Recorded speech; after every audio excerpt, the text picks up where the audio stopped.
আমি চলে এসেছি। এই গাছটাকে এখন আমি খেয়ে ফেলবো। সরি সরি, এই গাছের কেক আমি খেয়ে ফেলবো আর এই গাছটাকে কেটে ফেলবো। অনেক কষ্ট দিয়েছিল এই গাছটা আমাকে। আয় আম আম ওই কি, আমার বুকের ভিতরে এত কষ্ট হচ্ছে কেন? এই এই কেকের ভিতরে কি ছিল এটা? আমার মনে হচ্ছে আমি শ্বাস নিতে পারতেছি না। আইরে আইতে নাই বরাতি নাও নিয়ে গেল বোয়াল মাছে, তাই না দেখে বোতল নাচে। ওরে বোতল ফিরে যা, খোকার নাচন দেখে যা। আজকে আমি কেক খাবো, এই কেকটা আজকে আমি অনেক মজা করে খাবো। কি মজা কি মজা। না, আমি এখন কথা না বাড়িয়ে তাড়াতাড়ি করে বাড়িতে চলে যাই, নয়তো মা আমাকে বকা দিবে। অনেক বেলা হয়ে গেছে।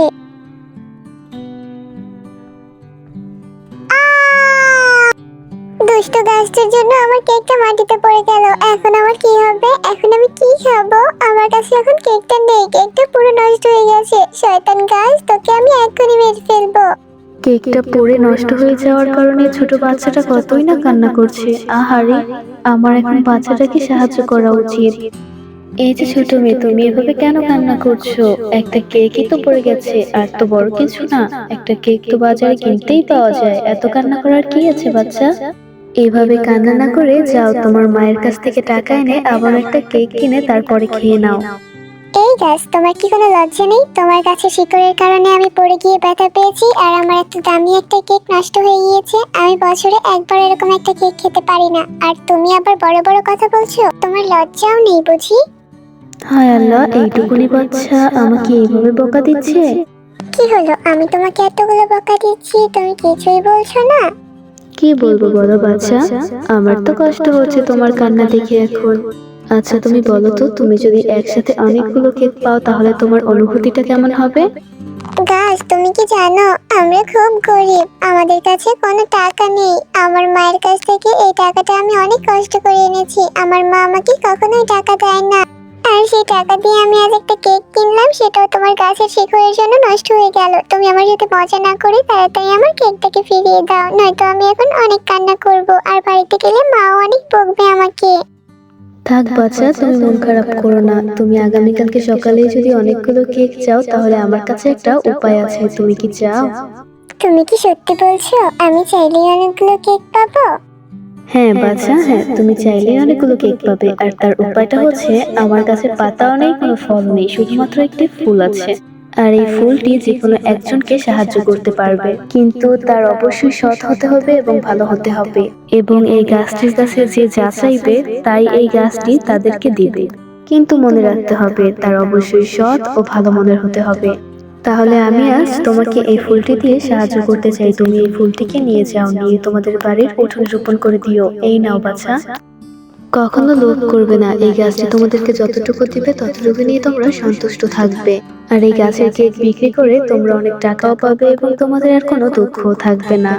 এখন যাও, তুমি তোমাদের বাড়িতে ফিরে যাও, অনেক বেলা হয়ে গেছে। তোমার মা বাড়িতে অবশ্যই চিন্তা করছে তোমার জন্য। হ্যাঁ, আমার মা চিন্তা তো অবশ্যই করছে। আচ্ছা ঠিক আছে, তাহলে আজ আমি আসি। তোমাকে অনেক অনেক ধন্যবাদ। আচ্ছা বাচ্চা, ঠিক আছে, তাহলে তুমি আজ এসো। গাছটির কথা মতো টুম্পা তাদের ঘরের সামনের উঠোনে ফুলটিকে রোপণ করতে যায়। তখনই তার মা এসে, কি রে টুম্পা মা, তোকে যে আমি টাকা দিলাম সেই টাকা দিয়ে তুই কি খেয়েছিলি? আমাকে তো এখন পর্যন্ত তুই জানালি না। আর উঠোনে এরকম নোংরা ভাবে কিসের জন্য মাটিগুলো খুঁড়ে তুলছিস তুই? মা মা, আমি তোমাকে সবকিছু খুলে বলবো, আগে তুমি আমাকে এই ফুলটা রোপণ করতে দাও। এই ফুলটা তুই কোথায় পেলি? আগে আমাকে এটা বল। এই ফুলটাকে দেখে আমার একদমই সুবিধার মনে হচ্ছে না, আবার বলছিস এটাকে তুই রোপণ করতে এনেছিস। কোথায় পেয়েছিস? কে দিয়েছে তোকে এই ফুল? বল আমায়। এরপর টুম্পা তার মায়ের কাছে সমস্ত ঘটনা খুলে বলে। টুম্পা, আমার সাথে অসভ্যতা করা বন্ধ কর রে মা। আমি যদি একজন পাগল না হয়ে থাকি তাহলে আমি তোর এই কথা কখনোই বিশ্বাস করব না। একটি গাছ কখনোই কথা বলতে পারে না, এটি আমি কেন, কেউই বিশ্বাস করবে না। এই ফুলটি তুই এই মুহূর্তে ফেলে দিয়ে আসবি, নয়তো আজ আমি তোকে অনেক মারবো। মা, ও মা, আগামীকাল সকাল পর্যন্ত রাখতে দাও না মা। আমি তোমাকে পিঙ্কি প্রমিস করছি, আগামীকাল সকালে যদি কোনো কাজ না হয় তাহলে আমি এটা ফেলে দেব। সত্যি বলছি মা। না না না, একদমই না। আমি যেহেতু না করেছি, এর মানে এই ফুলটি আমি কোনোভাবেই এই উঠোনে রোপণ করতে দিব না। এই ফুলটি তুই এখনই ফেলে দিয়ে আসবি, আমি আর কিছু শুনতে চাই না। আচ্ছা, কি আর করার, অবশেষে টম্পা মন খারাপ করে ফুলটিকে পুকুরে নিয়ে ফেলে দেয়। আমার আর কেক খাওয়া হলো না, অনেকগুলো কেক একসাথে দেখাও আর হলো না। মা কেন যে এত রাগী তাই বুঝি না। পরের দিন সকালে যা হয় তা দেখে টুম্পা ও তার মা দুজনেই অনেক অবাক হয়ে যায়। মা, মা, এদিকে এসো, দেখে যাও, আমাদের পুকুরে কেকের গাছ হয়েছে। দেখো মা, দেখো। এ কি আশ্চর্য কাণ্ড! গতকাল তো তুই সেই ফুলটাই পুকুরেই ফেলেছিলি, তাই না? ঠিক বলেছি তো আমি? আর আজ সেই ফুলটা থেকেই এত বড় গাছ, আবার কেকও ধরেছে।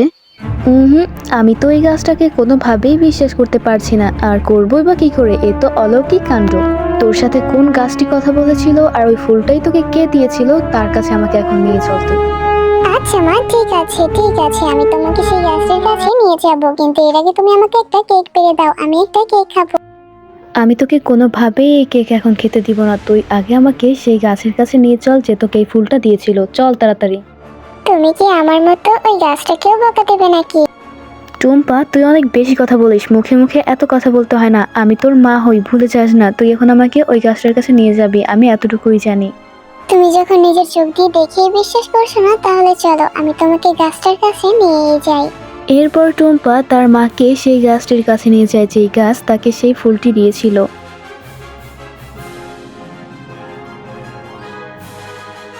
মা, মা, দেখেছো এই গাছটির মধ্যে এখন আর কিছুই অবশিষ্ট নেই। এই গাছের মধ্যে একটা লাল রঙের ফুল ছিল, সেটাই সে আমাকে দিয়ে দিয়েছে। গাছ, এই গাছ, তুমি একটু ওঠো না, তুমি আর ঘুমিয়ে থেকো না। আমার মা তোমার সাথে একটু কথা বলবে, একটু ওঠো না গাছ। এই তো দেখো দেখো মা, গাছটা জেগে উঠেছে। বাচ্চা, তুমি কি আমাকে কিছু বলতে চাও? কেন এসেছো তুমি তোমার মাকে নিয়ে আমার কাছে? মরণ, এখন আবার বাছা বলা হচ্ছে? আমার মেয়েকে সেই ফুলটা কিসের জন্য দিয়েছিলে? কেন আমার মেয়ের ক্ষতি করতে চাও বলো এবার? ফুলটা একদমই সুবিধার ছিল না, তার উপর আবার সেই ফুল থেকে একটা গাছ হয়েছে, সেই গাছে কতগুলো কেক দেখলাম। তুমি যদি কোনো প্রকার মিথ্যা বলার চেষ্টা করো এবং কোনো ক্ষতি করার চেষ্টা করো, তাহলে তোমার এখানে আর কোনো স্থান হবে না, তোমাকে আমি কেটে ফেলবো। আপনার কথা আমি বুঝতে পারছি, কিন্তু আমি আপনাদের কোনো ক্ষতি করতে চাই না। আমি ওই ফুলটা আপনাদের সাহায্য করার জন্যই দিয়েছি। আপনার মেয়ে যখন আমার সামনে দিয়ে যাচ্ছিল, তখন আমার শিকড়ের সাথে তার পা আটকে যায় এবং সে পড়ে তার হাতের কেকটা ছিটকে অন্যদিকে চলে যায় এবং তার কেকটা নষ্ট হয়ে যায়। আর তৎক্ষণাৎ আপনার মেয়ে অনেক কান্না করতে থাকে, আর আমি ছোট বাচ্চাদের কান্না একদমই সহ্য করতে পারি না, তাই আমি তাকে সেই ফুলটা দিয়েছিলাম। আর আমি কোনো আগন্তুক নই, আমি সত্যি কথাই বলছি। ওই ফুলটা মিথ্যা নয়, ওই ফুলটা সত্যি, এবং আমি একটা জাদুই গাছ। আর আপনার ছোট বাচ্চাটি খুবই ভালো মনের একটি মানুষ, তাই বলে এই ফুলটি তার কথা শুনেছে এবং গাছ হয়েছে এবং গাছ থেকে অনেকগুলো কেকও পেয়েছে। আপনাদের জন্য একটি সতর্কবার্তা রয়েছে, সেটি হচ্ছে ওই গাছটিতে রাতের বেলা যে কেকগুলো হবে সেগুলো যদি কেউ খায় তাহলে তার মৃত্যু অনিবার্য। আর দিনের বেলা যে কেকগুলো হবে সেগুলো খেতেও পারবেন এবং বাজারে গিয়ে বিক্রিও করতে পারবেন। এতে আপনাদের অনেক লাভ হবে আর আপনাদের কোনো দুঃখও থাকবে না। জাদুই গাছ, তুমি আমাকে ক্ষমা করে দিও, আমি তোমাকে ভুল বুঝেছিলাম। আর ভুল বুঝবোই না কেন বলো? আমার এই একটা মাত্রই মেয়ে আছে, আর পৃথিবীতে আমার কেউই নেই। এই মেয়েটা যদি কিছু হয়ে যায় তাহলে আমার পৃথিবীতে আর কিছুই রইল না। এরপর টুম্পা ও তার মা গাছটির সাথে কুশল বিনিময় করে সেখান থেকে বাড়ির দিকে রওনা হয়।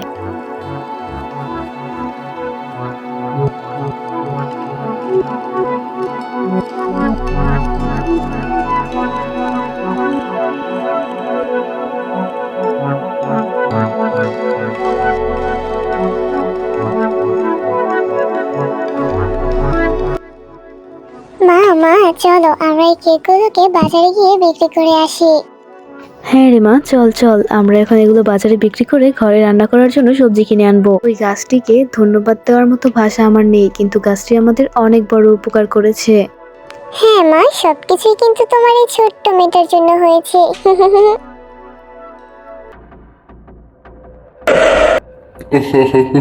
ওই গাছটা আবার কাউকে সাহায্য করেছে, আর আমি হলাম দুষ্ট রাক্ষস। আমি কারো ভালো হতে দিতে পারি না, কেননা ওই গাছটা আমাকে অনেক কষ্ট দিয়েছে।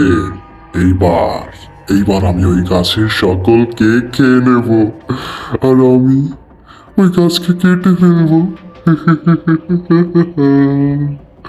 আমি আর দেরি করতে চাচ্ছি না, আমি এখনই চলে যাব। আমি চলে এসেছি। এই গাছটাকে এখন আমি খেয়ে ফেলবো।